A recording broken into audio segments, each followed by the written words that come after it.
नमस्कार। घटना चक्र बुक वीडियो के इस शैक्षणिक मंच पर आपका स्वागत है। हमारा उद्देश्य है ज्ञान को सरल, स्पष्ट और सुलभ रूप में आप तक पहुंचाना। आइए आरंभ करते हैं अध्ययन और सफलता की इस यात्रा को। हम सब हर पल सांस लेते हैं। ये तो एक ऐसी चीज है जिस पर हम ध्यान भी नहीं देते हैं ना। लेकिन क्या कभी ये सोचा है कि इस हवा के साथ हम असल में क्या क्या अंदर ले रहे हैं? आज हम बात करेंगे उन्हीं अनदेखे अदृश्य खतरों की जो हमारी हवा में छुपे हैं और ये कैसे चुपचाप हमारे शरीर और हमारे प्लैनेट दोनों को नुकसान पहुंचा रहे हैं। तो सवाल ये है कि जिस हवा में हम सांस ले रहे हैं उसमें आखिर है क्या? और देखिए, इसका जवाब ना उतना सीधा नहीं है जितना लगता है। हम सिर्फ ऑक्सीजन अंदर नहीं ले रहे हैं। असल में हम एक तरह के, कह सकते हैं, एक अदृश्य कॉकटेल में सांस ले रहे हैं और इसके कुछ हिस्से हमारे लिए जानलेवा भी हो सकते हैं। अच्छा, तो इस पूरी बात को ठीक से समझने के लिए हमने इसे 5 हिस्सों में बांटा है। सबसे पहले हम जानेंगे कि ये अदृश्य खतरे हैं क्या। फिर हम देखेंगे कि कैसे कुछ पोल्यूटेंट्स शरीर के किसी खास अंग को टारगेट करते हैं, जबकि कुछ पूरे के पूरे सिस्टम पर ही हमला कर देते हैं। इसके बाद हम पर्यावरण पर इसके असर को देखेंगे और सबसे आखिर में ये पता लगाएंगे कि भाई ये सब शुरू कहां से होता है। तो चलिए शुरू करते हैं। देखिए, जब हम एयर पोल्यूशन की बात करते हैं ना, तो इसका मतलब सिर्फ धुंध या धुआं नहीं होता। हम असल में बात कर रहे होते हैं कुछ खास केमिकल्स और पार्टिकल्स की। ये असली प्रदूषक हैं जिनके बहुत ही रियल और खतरनाक नतीजे होते हैं। तो सबसे पहले चलिए उन पोल्यूटेंट्स की बात करते हैं जो हमारे शरीर के किसी एक हिस्से को अपना निशाना बनाते हैं। ये बिल्कुल एक शिकारी की तरह काम करते हैं, सीधे अपने टारगेट पर हमला, और इनका असर बहुत ही खतरनाक हो सकता है। कुछ पोल्यूटेंट्स तो मतलब एकदम प्रिसिजन अटैकर होते हैं। मिसाल के तौर पर एस्बेस्टस की धूल, ये सीधे हमारे फेफड़ों पर, हमारे लंग्स पर असर करती है और लंग कैंसर जैसी खतरनाक बीमारी की वजह बन सकती है। वैसे ही लेड यानी सीसा हमारे दिमाग के काम करने के तरीके को गड़बड़ा देता है, और पारा वो पेट के लिए जहर है। इनका निशाना एकदम सीधा और जानलेवा होता है। अच्छा, अब आगे बढ़ते हैं। कहानी यहां और भी पेचीदा हो जाती है, क्योंकि कुछ प्रदूषक ऐसे हैं जो किसी एक अंग को नहीं बल्कि हमारे पूरे शरीर पर, पूरे सिस्टम पर ही हमला बोल देते हैं। और जाहिर है ये दुश्मन और भी ज्यादा खतरनाक हैं, क्योंकि ये हर तरफ से नुकसान पहुंचाते हैं। और इस कैटेगरी में जो सबसे बदनाम है वो है कार्बन मोनोऑक्साइड।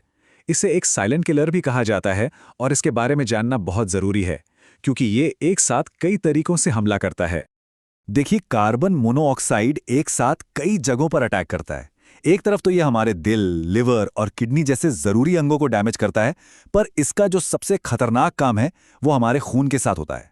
ये हमारे खून में मौजूद हीमोग्लोबिन, जो ऑक्सीजन को एक जगह से दूसरी जगह ले जाता है, उससे जाके चिपक जाता है। अब नतीजा, हीमोग्लोबिन ऑक्सीजन नहीं ले जा पाता। इसका सीधा मतलब यह है कि हमारे शरीर के हर सेल तक पहुंचने वाली ऑक्सीजन की सप्लाई ही बंद हो जाती है और शरीर धीरे धीरे शटडाउन होने लगता है। और हाँ, इस लड़ाई में कार्बन मोनोऑक्साइड अकेला नहीं है।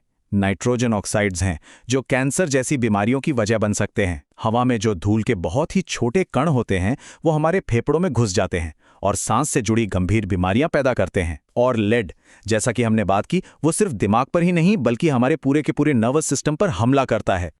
तो अभी तक तो हम बात कर रहे थे कि इंसानी सेहत पर इसका क्या असर होता है, पर कहानी यहीं खत्म नहीं होती। ये पॉल्यूटेंट्स सिर्फ हमें बीमार नहीं कर रहे, ये हमारे पूरे प्लैनेट को बीमार कर रहे हैं।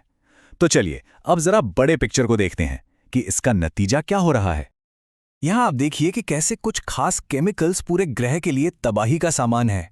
जैसे फैक्ट्रियों से जो सल्फर डाइऑक्साइड निकलता है वो ऊपर जाकर एसिड रेन यानी तेजाब की बारिश बनकर बरसता है।